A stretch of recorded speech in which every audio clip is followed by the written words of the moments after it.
അപ്പം നമ്മൾ വിരാജ്പേട്ടയിലേക്കുള്ള നമ്മുടെ യാത്ര തുടരുകയാണ്. ഇതാണ് ഇരിട്ടി കൂട്ടുപുഴ പാലം. അപ്പോൾ ഇത് കയറി കഴിഞ്ഞ് കഴിഞ്ഞാൽ ഇരിട്ടി മാക്കുട്ട ചുരമാണ്. പിന്നെ നമ്മൾ കർണാടകയിലെത്തി.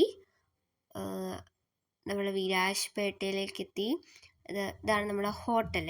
അതായത് നമ്മൾ 1 നൈറ്റ് സ്റ്റേ ചെയ്യാൻ പോകുന്ന ഹോട്ടൽ.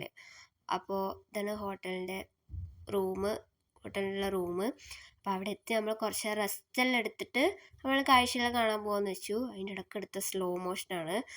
അച്ഛനൊക്കെ എടുത്തെടുത്ത സ്ലോ മോഷൻ. റെസ്റ്റെല്ലാം ചെയ്ത് കഴിഞ്ഞിട്ട് നമ്മൾ ഈവനിങ് വാക്കിന് ഇറങ്ങി കാഴ്ച കാണാൻ വേണ്ടിയിട്ട്. അപ്പോൾ അവർ പറഞ്ഞു ഒരു വ്യൂ പോയിൻ്റ് ഉണ്ടെന്ന്. അപ്പോൾ നമ്മൾ നേരെ കാർ എടുത്തിട്ട് അങ്ങോട്ട് പറപ്പിച്ചു സൺസെറ്റ് കാണാൻ വേണ്ടിയിട്ട്. അപ്പോൾ കറക്റ്റ് ടൈമിനാണ് നമ്മൾ എത്തി. നല്ല അടിപൊളി വ്യൂ ആണ്. ഇത് സൺസെറ്റ് നമ്മൾ കണ്ടു.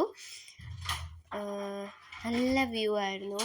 ആ ഒരു വിരാജ്പേട്ടൻ്റെ ടൗൺ ഫുൾ ഒരു വ്യൂ നമുക്ക് കാണാൻ പറ്റി. പിന്നെ ഇതാ അവിടെ താഴേക്കെല്ലാം ഇറങ്ങാൻ പറ്റുമായിരുന്നു. നമ്മൾ താഴേക്കെല്ലാം ഇറങ്ങി കുറച്ച് ഫോട്ടോ എല്ലാം എടുത്തു. ഇതാട്ടോ വ്യൂ എന്ന് പറയുന്നത്. അപ്പോൾ കുറച്ചും കൂടെ ലൈറ്റ് ആയിട്ടുണ്ടെങ്കിൽ നമുക്ക് ആ ഒരു സൺസെറ്റ് നമുക്ക് കാണാൻ പറ്റില്ലായിരുന്നു. അപ്പോൾ വിരാജ്പേട്ട ടൗൺ ആണിത്.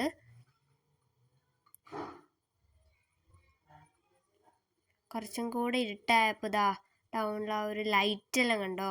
ഒരു റോഡിലുള്ള സൈഡിലെ കടയിലുള്ള ലൈറ്റെല്ലാം ശരിക്കും കാണാൻ പറ്റുമായിരുന്നു. ഫുൾ ആ ഒരു വ്യൂ മൊത്തത്തിൽ അങ്ങ് കാണാൻ പറ്റി.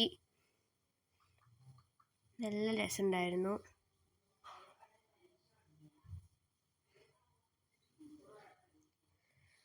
അപ്പോൾ പിന്നെ നമ്മൾ പോയത് ഇവിടെ കർണാടകയിലുള്ള ഒരു എക്സിബിഷൻ ആയിരുന്നു.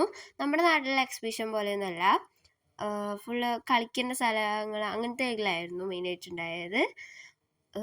എവിടെയും കാണാൻ പോകുമെന്ന് പറഞ്ഞിട്ട് അപ്പോൾ സൈറ് പറഞ്ഞ് ഇങ്ങോട്ട് വരണമെന്ന്. അപ്പോൾ നമ്മൾ ഇവിടെ അവള് എന്തോ ഒരു ചാടിത്തുള്ളുന്ന സാധനത്തിൽ കയറി. കുറച്ചുണ്ടായുള്ളൂ. പിന്നെ എന്തെല്ലോ ഫുഡ് അതിലുണ്ടായിരുന്നു. ഇതാണ് എക്സിബിഷൻ എന്ന് പറയുന്നത്. കുറേ റൈഡ്സ് ഒന്നുമില്ല, അത്യാവശ്യമെല്ലാം ഉണ്ട്. ഗെയിംസ് എല്ലാം കുറേ ഉണ്ട്. പിന്നെ ഇത് പൊട്ടറ്റോ ട്വിസ്റ്റർ ഉണ്ടാക്കുന്നത് കണ്ടായിരുന്നു ഇവിടുന്ന്. നല്ല റെഡ് കളറായിട്ട്. നമ്മളവിടുന്ന് പാനിപ്പൂരിയും മസാലപ്പൂരിയും ഉണ്ട് കഴിച്ചേ.